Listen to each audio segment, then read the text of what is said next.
Vai ter uma foto sua que você posta com muita frequência, que é aquela que você tá cheia de espinha aqui. Que vira e mexe Sim. você posta, né? Até para falar um pouco também sobre esse processo de transformação, de como que você mudou a sua alimentação ao longo do tempo. Uhum. Explica pra gente o que são aquelas espinhas e como que você tratou isso, o que isso significou para você? Legal. Essa foto que o Kai tá falando é uma foto realmente que depois eu descobri que era Tá, dermatite seborreica. tá. Acredito que seja isso. Uhum.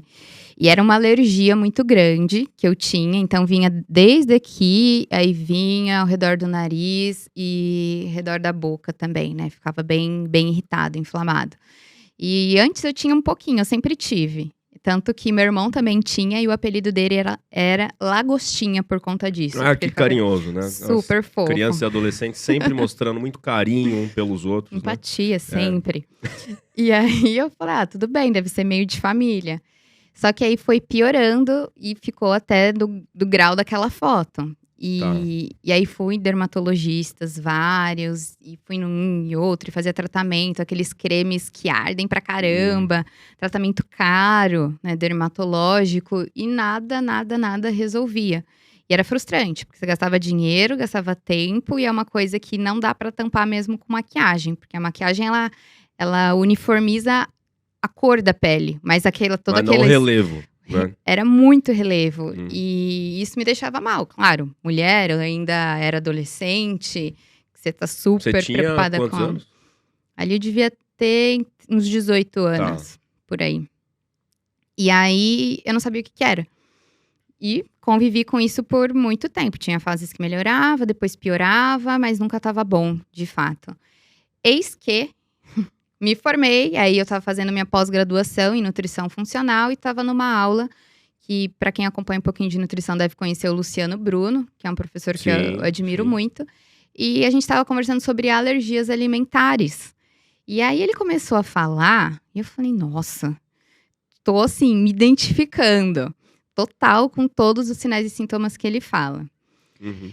E aí, eu falei, nossa, isso parece bom demais para ser verdade. Só que tudo que ele falava, da pele ao meu intestino, ao meu cérebro, fazia sentido. Porque a gente estava estudando o que na nutrição funcional a gente chama de teia de interconexões metabólicas. Que é onde a gente vê que todos os sistemas do nosso corpo se interconectam, eles Uhum. conversam entre si, e como que isso reflete em todos os sinais e sintomas do seu corpo. Então, desde coceira na pele, alergias de pele, funcionamento intestinal, dores de cabeça, funções cognitivas, Uhum. cansaço, sono. E tudo eu me identifiquei, porque além daquela pele ruim que eu tinha, eu tava com o intestino horrível, um intestino que não funcionava bem em hipótese alguma. Era constipada. Muito Tá, constipada e tinha, assim, vários episódios de diarreia, assim. tá. Era uma época que eu tinha medo de sair de casa, dependendo do evento. Então, eu tinha que saber se ali ia ter um banheiro, porque se Porque desse ruim, o perigo da freada era iminente. Entendi. era assim, na hora que desse vontade, não tinha muito Tá, tempo. Era contra-relógio. tá. Taran, vai, tal. E é horrível isso. Horrível. Nossa, pior coisa que tem. Desesperador. E além disso tudo, eu prestei atenção que as minhas funções cognitivas, que era algo que ninguém falava, assim, nunca tinha escutado alguém falar de concentração, de memória, de humor, de vitalidade mesmo, sua energia, que isso poderia estar relacionado com a minha alimentação. E isso eu fui descobrir quando eu comecei a estudar nutrição funcional. E aí parecia um mundo, nossa, que maravilha. Fiquei um pouco desconfiada, né? Falei, o pessoal tá puxando a sardinha ali pro lado deles, porque Parece um milagre, né? é quase um Vai milagre. resolver tudo. Uhum. Aí eu falei, vou testar, né? Melhor coisa que tem. Ao invés de Uhum. você ficar questionando, é o que eu falo para as pessoas quando vêm me questionar hoje. Sobre alergias alimentares, achar que é frescura. Falei, testa. É só você testar e aí você vai tirar sua própria conclusão. E aí você vai definir se você continua com isso ou não. Tá. Né? Se você continua evitando esses alimentos, você pode reintroduzir, tá tudo certo. E quando eu fiz a retirada de uns alimentos mais alergênicos, Sumiu. sumiu. Minha pele ficou boa, meu intestino voltou a funcionar e eu comecei a ter disposição, minha vida ela foi se organizando, assim, foi incrível. Então, eu de fato vivi essa transformação. Pele, intestino e cérebro, que estão todos conectados, né? Principalmente intestino e cérebro. E você ligou pra dermatologista pra falar que ela precisava estudar mais? Ou Olha, não. Eu, inclusive, hoje ainda tenho dificuldade em buscar dermatos. Então, quem estiver aqui escutando a gente, puder dar uma luz, eu gostaria muito, assim, de que a gente tivesse mais contato com dermatologistas que se preocupam com outras coisas. Por exemplo, eu fui em várias dermatos, ninguém perguntou da minha alimentação, ninguém perguntou do Olha meu só. intestino. E é um tratamento que, assim, é quase impossível você ter uma pele boa se você não tem um intestino bom, se você não se Sim. alimenta bem. É que eu sempre falo que a beleza, ela é que nem pipoca, que é de dentro pra fora. E se você tem que tratar dentro pra refletir fora, não vai adiantar só passar creme tópico. E aí foi uma maravilha. Foi o início da minha transformação foi aí, com a nutrição. Por isso que quando eu falo pras pessoas, acho que eu falo com muito entusiasmo, porque eu vivi isso de verdade, né? E antes de eu viver essa transformação, eu era uma nutricionista que eu falava para as pessoas fazerem algo que eu não faço, que eu não fazia, né? Então, assim, O quê?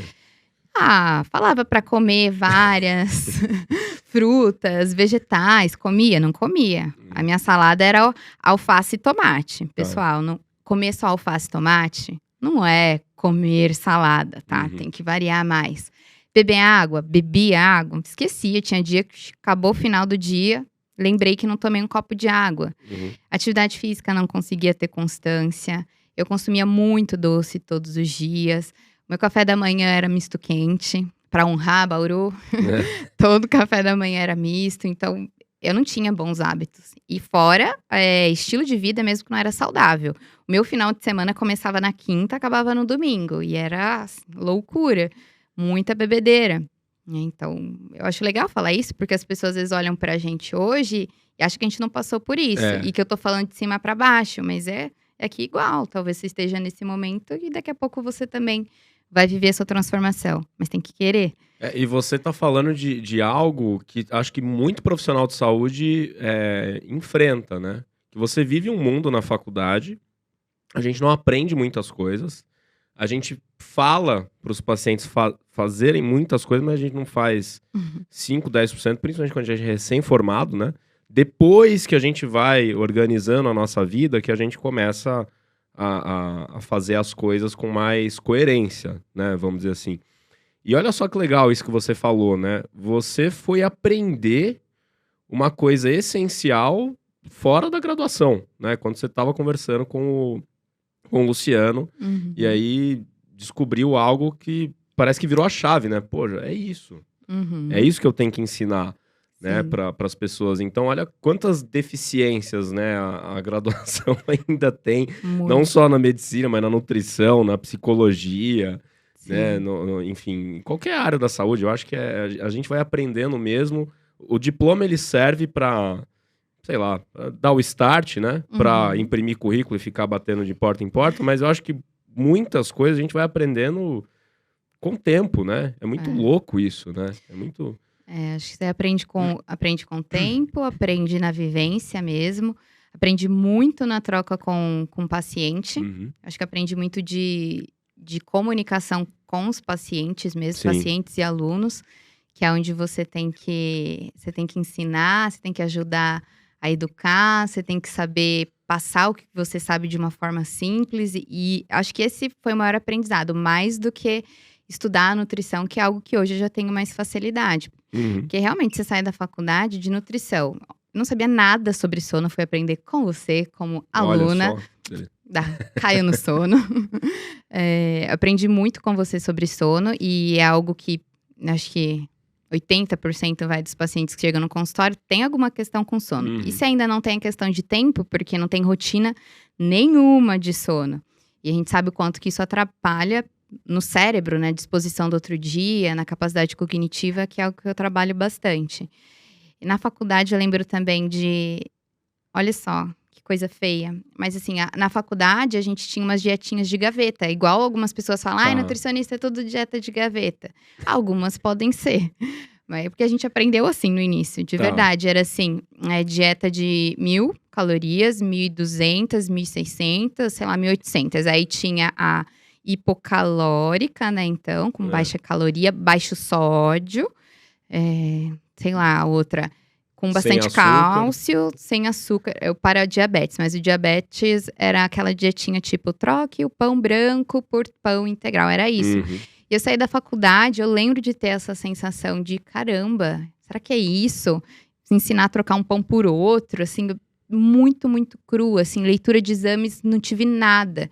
Eu só sabia ver, assim, se o paciente chegar e falar, ó, tenho anemia, pronto. Só que assim, eu achava que era só suplementar ferro, também tava tudo certo. A gente sai muito cru, então tem toda a troca com o paciente que a gente aprende muito e o estudo. Realmente, Que não quem é para, da área né? da saúde, não dá pra parar. Então eu fui indo, estudei a nutrição funcional, daí depois me especializei em fitoterapia funcional também. Aí depois entrei para modulação intestinal e aí agora estou terminando a pós-graduação em neurociência e comportamento também. Tem que continuar.